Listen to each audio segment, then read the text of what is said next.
So non-admission items or add-ons are another great way to add value to your live experience and also lock in additional revenue. Add-on offerings are quickly becoming a critical part of live experiences as they can be the differentiator between your event and other similar events. Think of add-ons as all of your event's extras or ancillary perks that fall outside of just entry or admission revenue.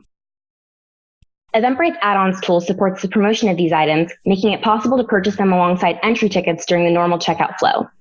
This can be anything from food and drink vouchers to parking or transportation, exclusive access rights, to merchandise or experiences within an experience, like meet and greet opportunities. The sky's really the limit here.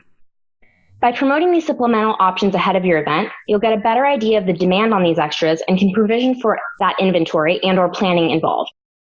Additionally, with our new and improved add-ons tool, it's easy to keep inventory for admission and non-admission items separate. For example, if you're working with a fixed capacity for your venue, items added in as add-ons versus tickets won't count against your event's capacity.